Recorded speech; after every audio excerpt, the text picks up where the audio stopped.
ఈరోజు గురు పూజ దినోత్సవం. అయితే గురు పూజ దినోత్సవం నాడు ఆంధ్రప్రదేశ్లో వైసీపీకి చెందినటువంటి కొంతమంది సోషల్ మీడియా వ్యక్తులు ఆంధ్రప్రదేశ్కి చెందిన ఒక టీచర్, గవర్నమెంట్ ప్రభుత్వ టీచర్ అయినటువంటి ఒక వ్యక్తి మద్యం సేవించి తరగతి గదిలో నిద్రపడి అని చెప్పేసి ఫేక్ ప్రచారం, ఎక్కడో ఇతర రాష్ట్రంలో జరిగిందని తీసుకొచ్చి ఆంధ్రప్రదేశ్కి ఆపాదిస్తూ సోషల్ మీడియాలో ప్రచారం చేయడం జరిగింది. అయితే దీని మీద ఇప్పటికే నారా లోకేష్ గారు కూడా స్పందించారు. ఇటువంటి ఫేక్ ప్రచారానికి ఎలా అడ్డుకట్ట వేయాలి, ఎలా ఈ ఫేక్ ప్రచారం ఇంకా కొనసాగుకుంటూ వస్తుంది, ఇదే అంశానికి సంబంధించి పూర్తి విషయాలు తెలుసుకోవడానికి మనతో ఉన్నారు పొలిటికల్ అనలిస్ట్ శ్రీనివాస్ జోనల్గడ్డ గారు. సార్ నమస్కారం. నమస్కారం. ఈరోజు గురు పూజ దినోత్సవం కూడా గురువుల మీదే ఫేక్ ప్రచారాలకు తెరలేవనెత్తింది వైసీపీ అని చెప్పేసి నారా లోకేష్ గారు ఎక్స్ వేదికగా ప్రస్తావించడం జరిగింది. ఏమంటారు వైసీపీ చేసినటువంటి ఆ పోస్టును దృష్టిలో ఉంచుకొని? ఈ పోస్టులు నిరంతరం వైసీపీ ఒక పనిగా పెట్టుకుంది. ఇంకా ఫేక్ న్యూస్లే ప్రచారాస్త్రాలుగా తయారు చేసుకుంటుంది. అంటే సమస్యలు లేని చోట్ల ఏదో ఒక సమస్య ఉందని చూపించడం అనేది ఇక్కడ ఒక ఎజెండా వైసీపీకి. చాలా రోజులుగా మనం చర్చించుకుంటున్నాం కూడా. ఏ సమస్య లేని చోట ఒక సమస్యను తీసుకురావటం, దానికి అది ఫేక్ అనే విషయం తర్వాత ఎప్పుడో తెలుస్తుంది, కానీ దాన్ని ప్రచారంలోకి తీసుకెళ్ళిపోవటం ఈ జరుగుతున్న క్రమంలో ఈరోజు ఈ సంఘటన. మరి ముఖ్యంగా గురు పూజోత్సవం జరిగే అలాంటి ఒక సందర్భంలో అలాంటి రోజున ఇలాంటి ప్రచారాలకు తెరదీయటం అనేది ఏదైతే ఉందో అది ఇదంతా కూడా ఒక సందర్భాన్ని తీసుకోవటం, ఆ సందర్భాన్ని తగ్గట్టుగా బురజల్లే కార్యక్రమం. మరి ఈ విషయం మీదే లోకేష్ గారు కూడా స్పందించారు, ఖండించారు కూడా. అలాగే ఉపాధ్యాయులు కూడా పిలుపునిచ్చారు, ఇలాంటి విషయాలు మీరు ఖచ్చితంగా ఖండించి తీరాలి, ఇలాంటి ప్రచారాలను తిప్పికొట్టాలని కూడా మాట్లాడారు. అలాగే వంగలపూడి అనిత గారు కూడా వేరే సందర్భంలో ఇలా మీడియాతో మాట్లాడిన సందర్భంలో ఆవిడ కూడా చెప్తున్నారు, ఇలాగ ఫేక్ ప్రచారాలని ఇక కంటిన్యూ చేస్తూనే ఉంటున్నారు వైసీపీ సోషల్ మీడియా. దీని మీద ఖచ్చితంగా చర్యలు తీసుకోవాల్సి వస్తుంది. క్రిమినల్ లేదంటే సివిల్ ఈ వీటికి కూడా ఎదుర్కోవాల్సిన సందర్భం మీకు వస్తుంది. మీరు ఖచ్చితంగా మీరు ఆపుకోవాలని చెప్తుంది ఆవిడ. అదేవిధంగా ఇక్కడ ఏంటంటే ఇవి వాక్ స్వాతంత్రంలో ఒక భాగంగా వాళ్ళు ఈ విధమైన ఫేక్ ప్రచారాలు తీసుకురావడం అనేది సరైన నిర్ణయం, పద్ధతి కాదు. కానీ అది అలవాటుగా మార్చుకున్న వైసీపీకి ఇప్పట్లో ఆ ఫేక్ ప్రచారాలని తమ అస్త్రాలుగా మార్చుకోవడం తప్పితే సమస్యలను తీసుకొచ్చి మాట్లాడుతూ అనేది కనిపించట్లే. ఇక్కడ చూసుకుంటే మరి వాళ్ళే మొన్న 2 రోజుల క్రితమే ఆ మాటకు వస్తే మరి నందిగామలో ముండితో అరుణ్ కుమార్ మరి ఆయన ఏం చేశాడు, గణేష్ మంటపం దగ్గర మరి ఎన్వి నాన్ వెజ్ ఏదైతే ఉందో ఆ బిర్యానీలు అక్కడ వడ్డించడం అని మనం చూసాం. అవన్నీ అక్కడ మరి ఆ విధంగా మరి ఎంత అపవిత్రం చేశారు వాళ్ళు. మరి అవన్నీ చూసిన తర్వాత కూడా మనం మరి వాళ్ళు చేసే పనులు ఎలా ఉన్నాయో మనం చూసిన తర్వాత కూడా వాళ్ళు ఎలా నైతికంగా ఎలా ప్రశ్నిస్తారు ఇలాంటివి అని క్వశ్చన్ సమాజంలో వస్తుంది.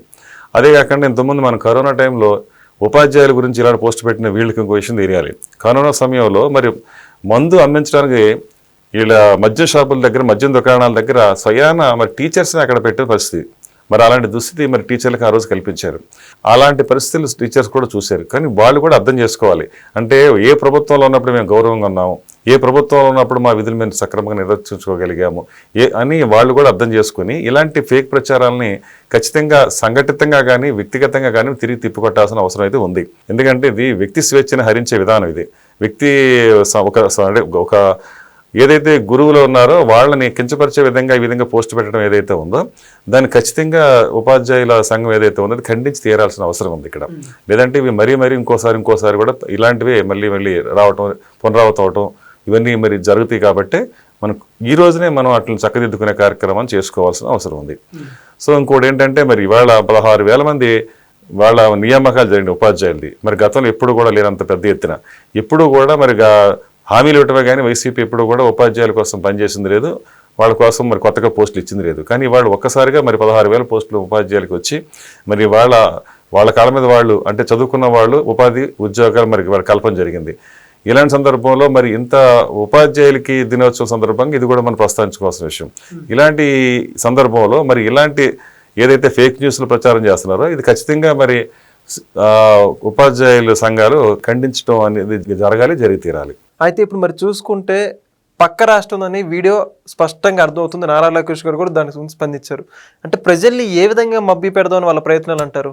ఇది వాళ్ళ నైతికతను దెబ్బతీయటం, అలాగే ప్రభుత్వాన్ని చేస్తున్న అభివృద్ధి కార్యక్రమాలని ఒక రకంగా డీవియేట్ చేయడానికి చేసే పనులు ఇవన్నీ.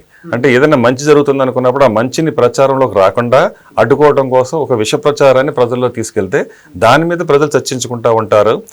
అనేది వాళ్ళ వ్యూహాత్మక ఉద్దేశం. ఎందుకంటే ఇక్కడ ఇప్పుడు జరుగుతున్న అభివృద్ధి కార్యక్రమాల గురించి మాట్లాడుకునే అవసరాన్ని ఆ పరిస్థితిని లేకుండా చేసే ఒక రకమైన విష ప్రచారాలు ఇవన్నీ కూడా. కాబట్టి ఇలాంటి విష ప్రచారాలని ప్రజలు కూడా మరి ఖచ్చితంగా మరి అర్థం చేసుకోవాలి. అదేవిధంగా ఎవరైతే ఇప్పుడు వ్యక్తుల విషయంలో కానీ లేకపోతే సంస్థల విషయంలో కానీ ఇలాంటివి జరుగుతున్నప్పుడు వాళ్ళు కూడా తిరిగి తిప్పికొట్టాల్సిన అవసరం అయితే ఉంది. మొన్ననే అంటే బాబు గారు కూడా దీని గురించి స్పందించారు. ఫేక్ ప్రచారం చేస్తే మాత్రం ఉపేక్షించు, ఖచ్చితంగా వాళ్ళ మీద చర్యలు తీసుకుంటామని. అయినా కూడా లెక్క చేయకుండా ఈ విధంగా పోస్టులు పెట్టడాన్ని ఎలా అర్థం చేసుకోవాలంటారు? ఇక్కడ జరిగిన దానికి ఒక నేరమ శిక్ష మొదటి నుంచి అనేది అదే.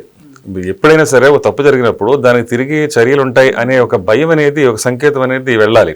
ఆ విషయంలో ఇంకా చట్టం ఇంకా తగు విధంగా మరి దీనికి చర్యలు తీసుకుంటే ఇవన్నీ రేపటి రోజుల్లో కట్టడి కావచ్చు. Please subscribe to Leo news for more videos.